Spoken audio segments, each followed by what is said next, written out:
का काटते हैं तो वो एक बार में कट जाता है। हलाल करते हैं, उस मीट के आयोन में लोग करते हैं, वो पीरा भरा होता है।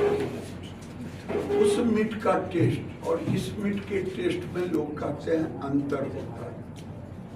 एक बात तो ये है, लेकिन उससे ज्यादा बड़ी बात है कि हम अपने धर्म के साथ हैं। मैं मुसलमान भाइयों को धन्यवाद देता हूँ, वो झटका मीट नहीं खाते।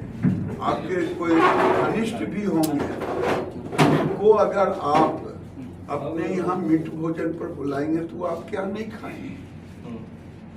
जब वो हम उनको इसलिए सम्मान करते हैं कि वो कमिटेड हैं अपने धर्म के लिए, इसीलिए वो पूरी जिंदगी जो भी मुसलमान भाई हैं वो मुस्लिम बन के जीते हैं।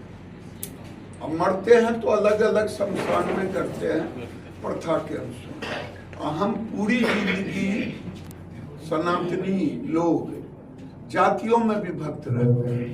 अब मरते हैं तो एक ही शमशान में जलते हैं, चाहे वो महादलित हो या चाहे पंडित हो। होता है कि नहीं?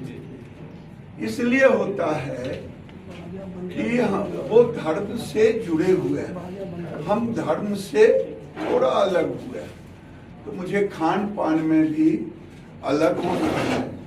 और ये मैं इस सुमित जी को धन्यवाद देता हूँ कि इन्होंने इस काम को किया है। और मैं इसीलिए आया हूँ। दरभंगा में ये आए थे, मैं कहा था कि मधुबनी में राजनगर में मेरा कार्यक्रम है, कार्यक्रम करके मैं आपके यहाँ आऊँगा। तो कार्यक्रम खत्म हुआ, मैं वहाँ से चला हूँ और आपके यहाँ आया हूँ। यहाँ से संजय झा जी का तालाब कितना दूर है? बोलिए, संकल्प लेते हैं। हर हर महादेव। और अपना धर्म कहता है झटका, झटका हमारा बलि। विपक्ष के द्वारा जो है नरेंद्र मोदी जी की मां को गाली देने वाली बातें, गिरफ्तारी भी हुआ, क्या करें? देखिए, सारे पर्दे खुल रहे हैं।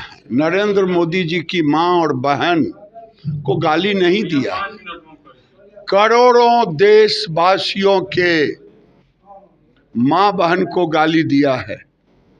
और मैं कुछ बोल दिया तो लोग कहा गिरिराज जी ज्यादा बोल जाते हैं।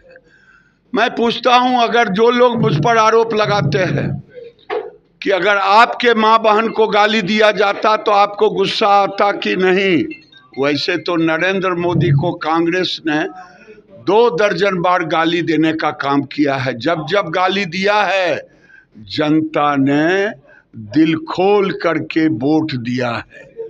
अब टीएमसी के नेता अमित शाह को कह रहे हैं मूड़ी काट के रख दो मोदी के टेबल पर।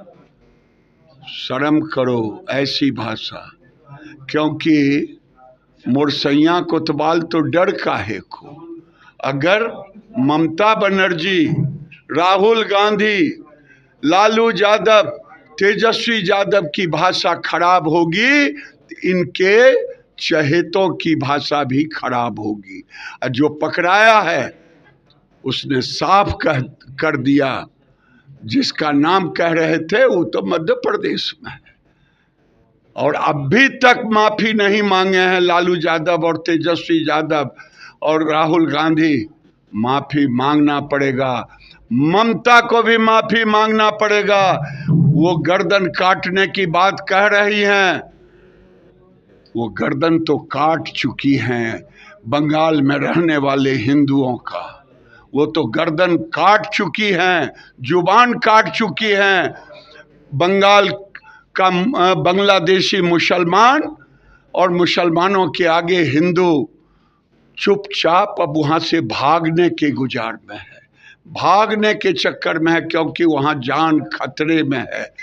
अगर यहाँ जो घटना घट रही है, आज भी मैं कहता हूँ राहुल और तेजस्वी के मीटिंग में फोटो देख लीजिए, ये ज़्यादा मुसलमानों में भी बांग्लादेशी और रोहिंग्या का भीड़ रहता अगर पहचान किया जाए तो। और ये जानबूझ करके सोची समझी रणनीति के तहत मोदी जी के माँ बहन को गाली दी गई। ये बर्दाश्त से फाजिल बात करते हैं।